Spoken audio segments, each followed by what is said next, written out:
question, is castor oil good for hair growth? And then you go online and you see success stories of castor oil and how powerful it is for growing hair. And when you actually examine what castor oil is and what it does for hair, it's pretty amazing that how people believe or think that it actually grows hair. Now, I'm not saying it does not grow hair. All I'm saying to you is that it helps nurture hair, keeps it moist, hydrates the hair follicle on the scalp. But it does not actually stimulate the hair follicles, people.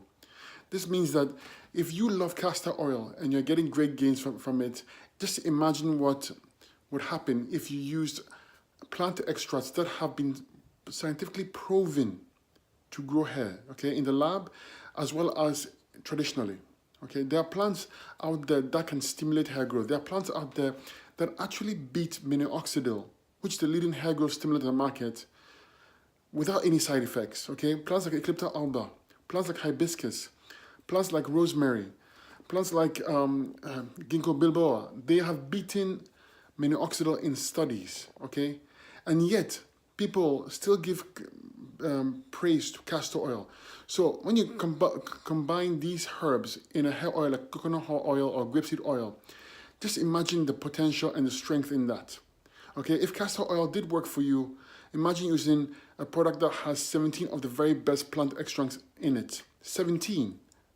Okay, these plants are proven by science to grow hair. I'm talking about plants again, like Acacia radix. Acacia radix, for instance, was shown in the lab to be a vasodilator. This means that it pumps blood to the hair follicle. The more blood to the hair follicles, the greater the hair growth. Now, you want to use a very good hair growth oil. The problem with hair growth oils is that in the market, they are cheap. You can buy one for $6, $8, $10 and you think you're getting a good deal. But actual fact, you're getting only oil. To get the right plants in the right quantities is very expensive. Just to get, for instance, hibiscus. A kilo of hibiscus is over $300. Okay, and when you combine 17 of the very best plants, you're looking at quite a bit of investment. That's why I always promote grow hair oil. It's not because, you know, I'm biased towards it. It's because it's the best of the best out there. It's not cheaply made. It has very high concentration of herbs in it. So if you're interested in growing hair, especially if you have black hair, natural hair, or any kind of hair, or if you have hair loss or, you know, dry hair, you want to use grow hair oil. It's here right here.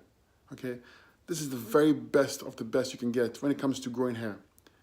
It has 17 of the very powerful plant extracts known to science and man to grow hair. It will never disappoint you. Use this 2-3 times a week, apply it as an oil treatment, and keep on using it, and you'll be surprised at the gains. Now remember, hair takes time to grow, okay? It takes time to grow. It doesn't grow overnight. But the gains, when you keep at it, are consistent and are tremendous. So give it a good time. Use a hair oil with herbal extracts in it, and you're going to get a far more powerful bang for your money than castor oil. Because castor oil is just an oil. It has a lot of fatty acids in there, and it hydrates the hair and it moisturizes it, but it does not actually stimulate hair growth. It will create a condition so your hair can grow at a faster rate, but it will not actually stimulate growth. A product like this has all the factors in to stimulate growth, to boost blood flow to the scalp, and to prolong the hair growth cycle. This means healthier hair for you, okay? So I hope this helped you. There's more of this coming your way.